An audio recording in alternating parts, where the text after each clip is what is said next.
from somebody who he knew that his neighbor had been injured. Now his neighbor is a firefighter, and he had injured his shoulder, and so he was unable to work. That's an important thing, to have that ability to even carry a 180-pound person out of a burning building or something like this.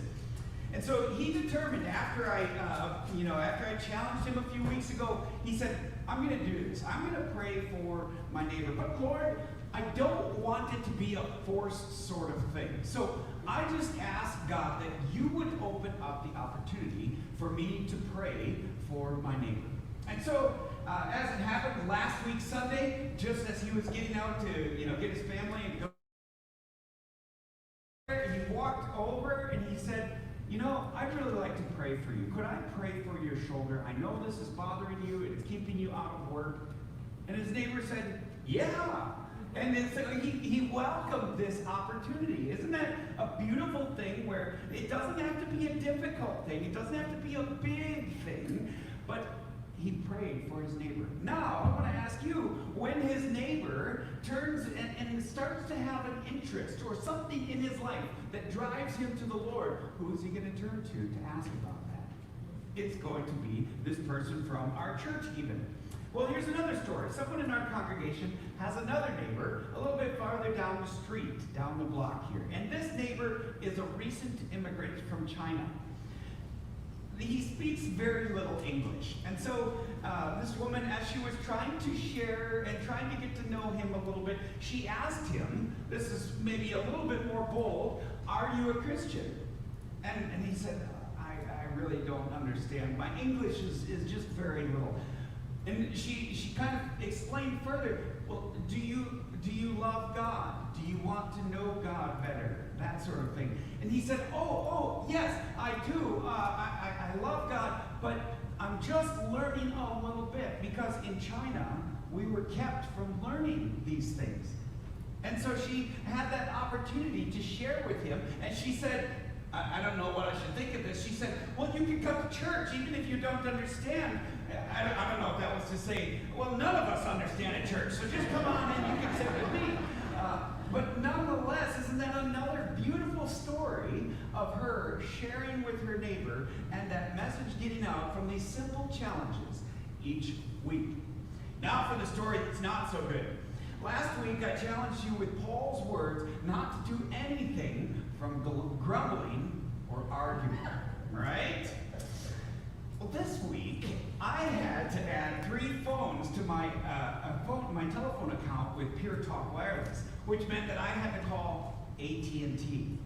You can already see where this is going, right? No problem with that whole issue, right? Well, I issued the request to transfer the numbers from AT&T, and then I found that AT&T somehow had 2 account numbers associated with this account, and so they rejected the request. Okay, so I straighten that out. I get the second account number to them, and then they finally transferred the numbers. Oh, great. So I turn on the phones with Pure Talk. I call my family, or let my family know by text, hey, you can just reboot your phones and it should work, right? Unfortunately, AT&T released the phone numbers, but they didn't unlock the phones. And so each of the phones was still attached to AT&T. So I went on to AT&T's website and I tried to release those phones. And they said, well, these phones aren't part of an AT&T account. So you can't release a phone, unlock a phone that's not part of your AT&T account. Well, you just removed it from the account because I just asked you to do this transfer. Did I respond without grumbling and complaining? Probably not. I probably did not if I admit things. In fact, I would say that AT&T has a new nickname for me, David's Sanctification Machine. Because this company seems like it was designed just to purify my soul. Amen. Okay, I'm not the only one. I did catch my grumbling and complaining, though. I certainly did, and I wrote it into a sermon illustration. So today we are looking at iterative accountability. Accountability where someone can ask us, did you do all things without grumbling or complaining? Iterative means that it just happens again and again. It happens repeatedly because you can't just ask someone one time, are you following the Lord? And then forget it from that point on. It's almost like a daily thing or like an hourly thing where we need people in our lives who are going to ask us these important questions. So, let's turn to Scripture here. I think this is as good a time as any after we go through my purification and sanctification company. If you don't have an easy-to-read Bible at home, you can see those black Bibles in front of you. I welcome you to take one of those pew Bibles. The whole idea is that those are easy to read so that you can understand the most out of the Bible. And I volunteered those to you. I haven't had any elders complain to me, but it's almost like voluntold, right? I voluntold, we'll replace those Bibles. And I'm sure there will be no problem replacing Bibles. We'd love to do that. We're continuing our series in Philippians, where each week we discover increasingly more that the Lord has packed into the words of the Apostle Paul. We're reading in chapter 2 odd verses, and you can read the even verses all together.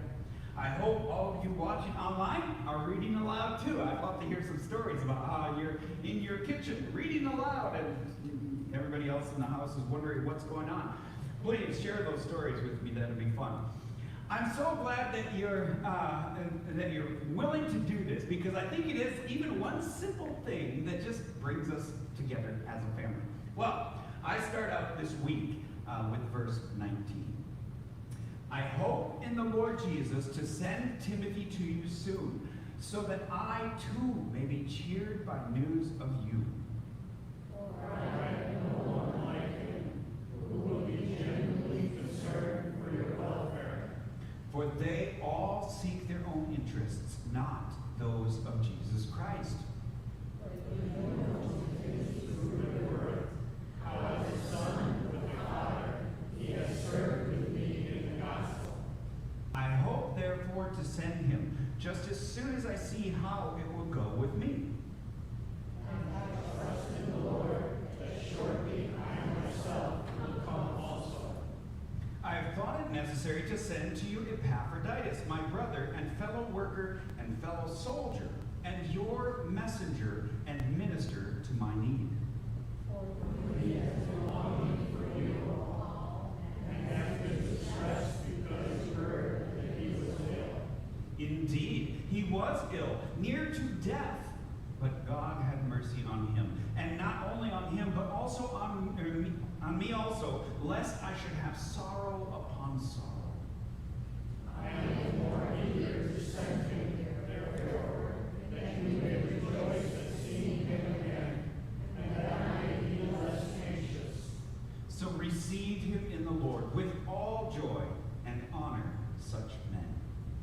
For he nearly died for the word of Christ, risking his life to complete what lacked in your service to me.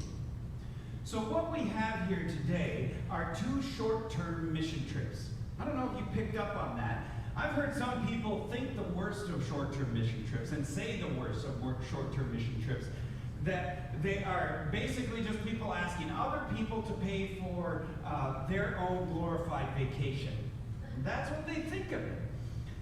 But I want to give a different perspective, and I think you'll agree at the end of today here, as we look at the lives of Timothy, and as we look at the life of Epaphroditus, we'll see something different, a very meaningful contribution that these men make. But let's just recognize it, put it out there, and then we can deal with it head on, right?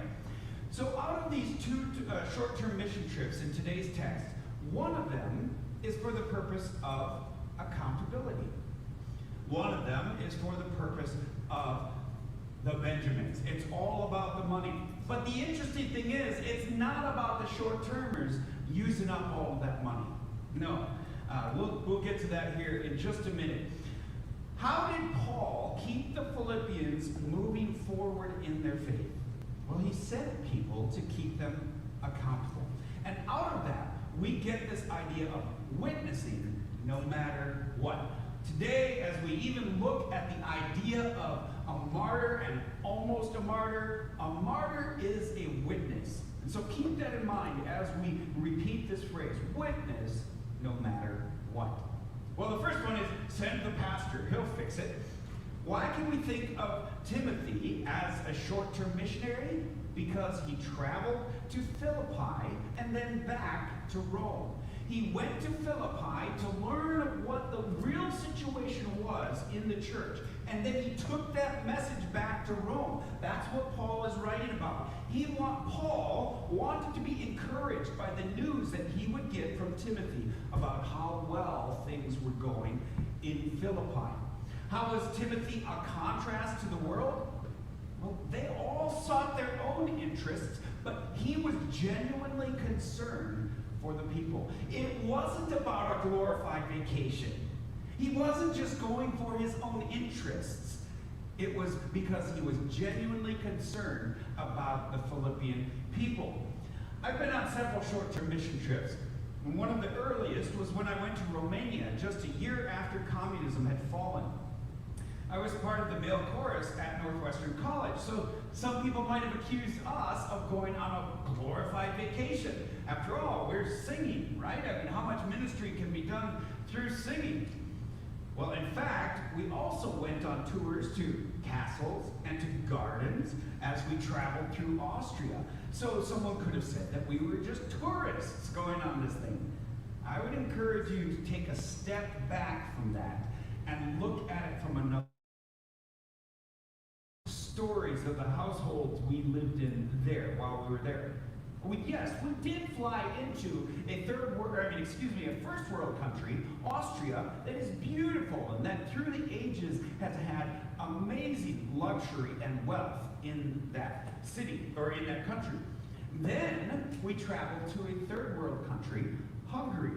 But Hungary wasn't that bad. It was kind of a step toward what we found in Romania. Hungary had a Christian seminary that we were able to sing at and do some teaching as well.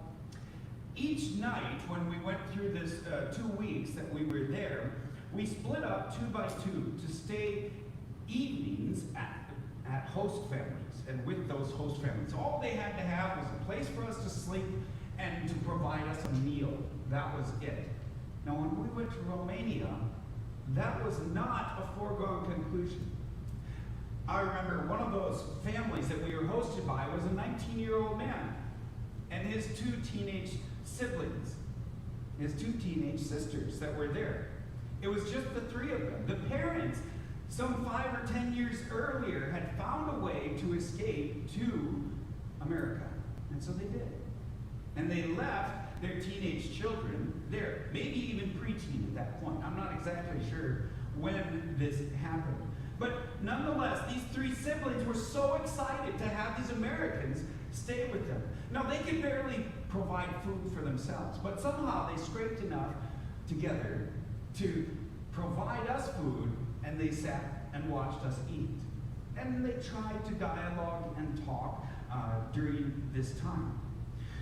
Now, before we went on this trip, we went around to all sorts of grocery stores and department stores and asked them, would you be willing to donate things to us? We're going to Romania. They are impoverished because of decades of persecution under the communist rule of Ceausescu. And each of us, the 40 people that went, had 1 suitcase for our goods, our belongings, and 1 suitcase of donations that were going over. That's how important this was. This trip relieved 40 families and probably many, many more as we had filled with goods from the pharmacies and so on. Even just basic things that they weren't able to get, but nonetheless we were able to take to them. On another evening, I stayed with a larger family that had only 1 teenage girl that spoke English. Everybody else just spoke Romanian. But she translated for the rest of the family. My friend Barry and I didn't recognize something that was served to us on a platter here, and we asked what it was. Well, the young girl didn't know either, and so she went and got a dictionary and pointed to the entry that explained that we were being served lard.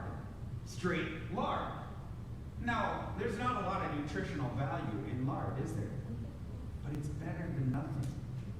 That's what we were served. And so, yes, we ate. I mean, I even asked, so do you put it on bread? What do you do? She just said, eat it. And so we ate just straight lard. Now, I'm not sure what kind of vacations you have been on, but I wonder if any of those vacations included sleeping on the couch in the living room with 3 teenage siblings who were left in the country alone by their parents and could barely afford any food. How many of those vacations were, served where they were served lard, because that will actually stave off starvation. You won't starve if you have at least those few calories. How many vacations would include distributing a suitcase of donations to people who lacked basic necessities like medicine and toothpaste and feminine products? Short-term missions has a key purpose, and it is certainly for those things that we can do and that we can go, but it's also for the change that takes place in people's hearts.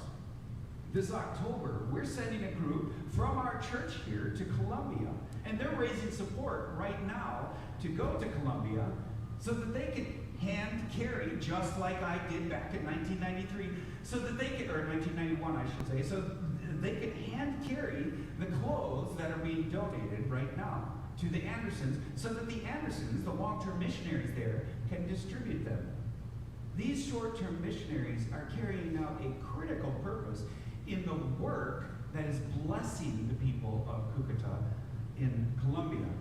They will hear the needs of those missionaries, the Andersons. They will look at the situation as it really is around the area, in the neighborhood, where there's no rose-colored glasses that the Andersons are putting on.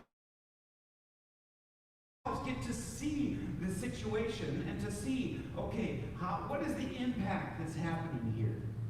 And then they'll bring that message back to our church so that we can be blessed by this. So that even in some ways our hearts can be broken with the things that break God's heart. Because that's what short-term missions is all about. One of our elders, Mike Bielke, he will be providing pastoral counseling and care and watching over our missionaries, just like we find right here in Philippians. Timothy was a church planter who had planted churches in several cities, kind of like the Andersons. He had a pastor's heart, which we could see in this passage because he cared about their concerns, not his own concerns. Paul said that he was like no one else because he was genuinely concerned for the welfare of the Philippian believers. Everybody else was looking out for their own interests. But Timothy was a one-of-a-kind pastor who desperately cared for the people in remote lands, so that he was willing to make this 1,200-mile trip on foot. Fortunately, you folks going to Cúcuta don't have to go on foot. That's a good thing. We've got air travel. But even though he was doing this, he was like a son in ministry to the Apostle Paul. And yet the Apostle Paul was willing to let him go. And Timothy was willing to go on this trip. I think we can be thankful that missionary accountability is a bit easier in our day. For the past 3 decades, I've been regularly talking with friends by either internet or phone, even though we've been separated by lots of miles. I have one good friend in France now, is his situation, another one in central Wisconsin, and then me in southern Wisconsin and Illinois as well. And here we talk on a regular basis each week to encourage each other, to make sure that we're still stepping step by step with the Lord in our walk with Him. You can see some of the questions that we ask ourselves. These are based on the questions from the book The Body by Chuck Colson. But these are important questions, the real questions that you have to be willing to ask someone close to you that you're keeping accountable. Have you been with a woman in anywhere this past week that might be seen as compromising? And obviously you can flip that if you're two women who are keeping each other accountable. Have any of your financial dealings lacked integrity? Have you exposed yourself to any sexually explicit material? Have you spent adequate time in Bible study and prayer? Have you given priority time to your family? Have you fulfilled the mandates of your calling? Even if that's as a plumber. If God has called you as a plumber, have you fulfilled the mandates of your calling? And then lastly, have you just lied to me? Those are difficult questions to ask when you're looking at somebody face to face, but important questions nonetheless. Even pastors, even missionaries, even the Apostle Paul thrived through accountability. Witness no matter what. Well, the second one is send the missionary. He can do anything. If sending the pastor wasn't enough of an example, Paul next uses the sending of a missionary. As you think about these two men, keep in mind that their short-term trips were going in opposite directions. Epaphroditus was sent from Philippi to Paul, both to check in on Paul, to see how the work was going, but then also to hand carry a large sum of money that was used to support Paul in his ministry, this generous gift that he was going to bring. Timothy, on the other hand, was sent from Paul, from the work that was being done in Rome, to the sending church in Philippi to check in to see how things are going back there on the ground in this sending church, so that he could take his message back to Paul and cheer him up with that good news. So these two men are going, or would be going, in opposite directions. Timothy hadn't left just yet. Well, at this particular point in my life, as I was 21 years old, I knew I was preparing to be a missionary, but I didn't know I would be trusted quite like this. I was 21 when I was handed an envelope full of cash equivalent to $2 million in today's context, and asked to carry it on foot across a city of 20 million people, about the population of New York. I was told not to stop and talk to anyone, to go directly to a particular church, and to deliver that money only to Pastor Nigel and no one else. If Pastor Nigel was not there, I was not under to anyone else. In fact, the money totaled just $12,000, still a large amount of money, a large amount of cash that was put into my waist bag as I walked. But in a country where the average income was only $300, this was 40 people's annual income, which would be the equivalent of $2 million today. I was doing the same thing that Epaphroditus was doing. Zelle and PayPal weren't available to instantly send money, so Epaphroditus was sent with a bundle of cash to support the missionary Paul in his work. In the same way, I was entrusted with delivering a huge sum of money in person. I was using what is called the defender's advantage. No one had any reason to expect that a 21-year-old young man walking through the streets of Cairo, Egypt, with the equivalent, or would have the equivalent of $2 million in his bag. Why can we think of Epaphroditus as a short-term missionary? He was doing the work of ministry for the church. And then he was going back to where he came from. He traveled to Rome and he came back to Philippi. He had a delivery to make of support for the Apostle Paul. On account of that, I kind of picture Epaphroditus as kind of a beefy guy. I mean, traveling back then, especially with a big bundle of money, it was left up to you to protect that money. I don't see him as a sort of pushover sort of guy. Travelers with a mission like this wouldn't be trusting in security by obscurity, which was what I was doing. No, nobody will expect or suspect me because I look just like any 21-year-old American guy traveling as a tourist. Not so with Epaphroditus. It was more rare for people to be traveling, and it was almost certain that when they did travel, that they had money. Perhaps lots of money. Here's what Paul wrote about this man. Indeed, he was ill, near to death, but God had mercy on him. And not only on him, but on me also, lest I should have sorrow upon sorrow. I am the more eager to send him, therefore, that you may rejoice at seeing him again, and that I may be less anxious.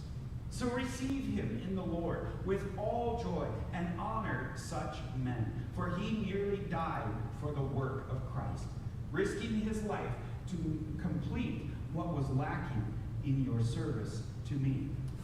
Now I'm going to back up just a little bit in this passage because I want to point something specific about Epaphroditus, and that is from verse 25.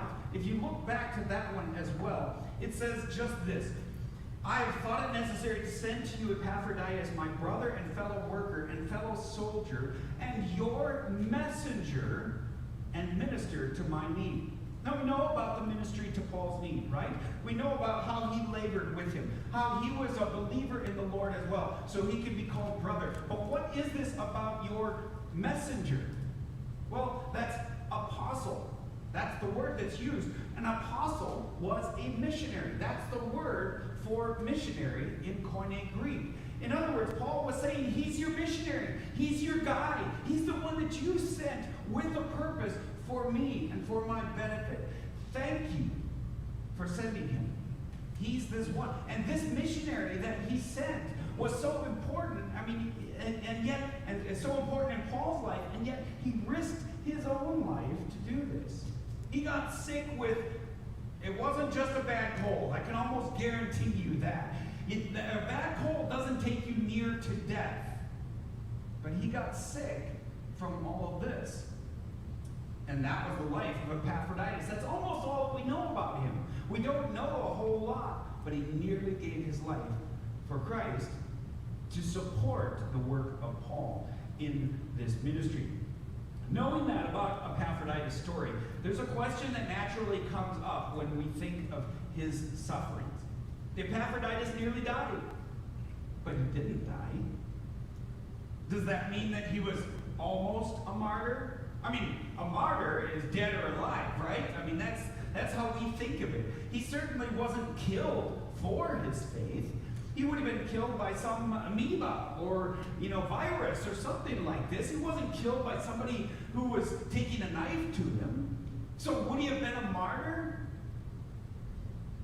In the way that we use the word, no, he wasn't a martyr because he didn't die. You're either dead or you're not dead. So no matter how close Epaphroditus was to death, he didn't die.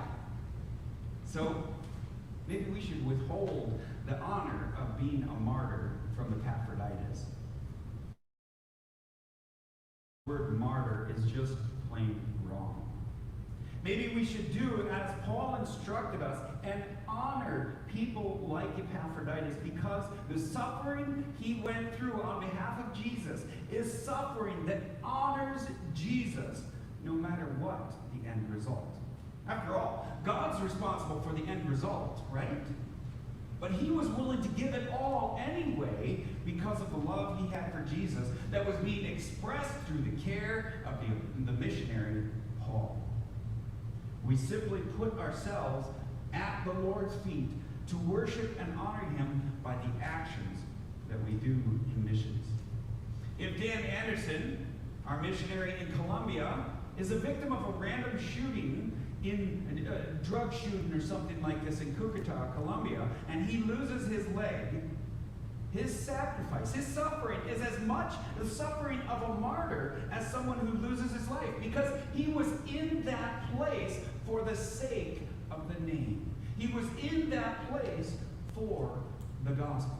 All suffering that we endure because we put ourselves in harm's way for the gospel is redeemed and honored and sanctified as the suffering of a martyr, of a witness. That's what the word means. Honor such people. Well, David Brainerd was a missionary with inauspicious beginnings. He was a student at Yale when there was a revival of truly grace-filled people under the leadership of Jonathan Edwards, who was a professor at Yale at the time. When a division arose between students and professors that had really experienced this grace, and on the other hand, people that just went about their business and hadn't experienced this grace, David Brainerd was overheard saying that one of his professors had about as much grace as a chair. On account of this, he was expelled. But then he became the first student at the new college that Jonathan Edwards started, named Princeton. Little known fact that David Brainerd, a missionary, was the first student at Princeton. Well, eventually, Brainerd went on to have an outstanding career as a missionary and an even greater impact on others because of his 29 years of life on earth. That's not long. However, when he was working among the Indians of early America, he contracted tuberculosis on his short-term trips back into the Indian people and back out, into the Indian people and back out. Well, Jonathan Edwards, even despite this deadly disease that he was carrying, Jonathan Edwards welcomed him to convalesce at his own home. And in fact, even assigned his daughter, Jerusha, 18 years old at the time, to tend to David's needs. And during that year together that he was trying to recover from tuberculosis, the two fell in love and they were engaged. Despite this happy progression, David Brainerd died on October 9th, 1747. It was especially grievous to learn that Jerusha also contracted TB from David. And she died only a few months later. Does that sound like a vacation? Or does that sound like a person who would give all of his life for the value that he placed on his Savior? No vacations in this story. David Brainerd traveled back and forth to the mission field, and what he brought back from those trips was tuberculosis. Still, his journals had such a deep impact on people. People like John Wesley, Henry Martin, William Carey, Robert McCheyne, David Livingston, Andrew Murray, Jim Elliot, and even David Cross. How would you care for a dying missionary in your home? That's a difficult prospect, isn't it? I mean, would you be skittish and keep your daughter away from someone so desperately sick? Or would you recognize the risk and still support this missionary to the very end, knowing that you might bury your own 18-year-old daughter next to him a few months later? And that's exactly what happened.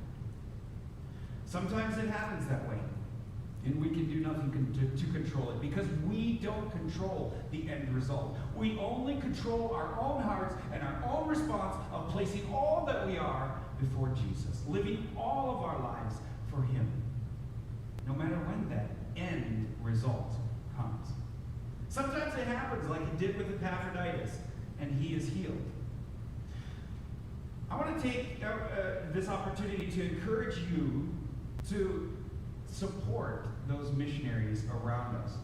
We're sending out a number from this church.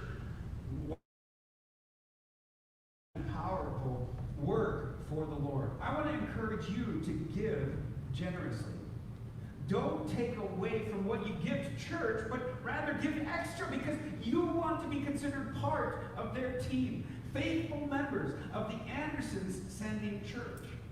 Just like Timothy, who didn't put his own interests first, but was genuinely concerned for the welfare of the missionaries. Witness no matter what. Witness even through giving. As we close today, I want to challenge you to specifically support those missionaries being sent out. So I'd like to ask all of the Columbia Mission Team members that are here today if you would stand so we could see who you are going out from us. So we have, okay, we do have 3. All right, very good. Now, everybody else, I want to challenge you to take note of these people, and I want you to go to them before they come to you asking for support. Wouldn't that be awesome if we were able to fulfill their support before they asked? Take this opportunity to support them generously, to say, count on me, I'm in, I'm on your team. So, what are you going to do about this? How is God urging you through these short-term missionary stories that we've looked at today? Who are you going to tell? Maybe someone else who's not here needs to hear about these people. needing support to go to Colombia, that you can generate support from your friends to say, hey, I just supported Greg and Carla. You can too. And tell them about it. Be their advocates. Will you tell those people? Let me go ahead and see if we have any requests.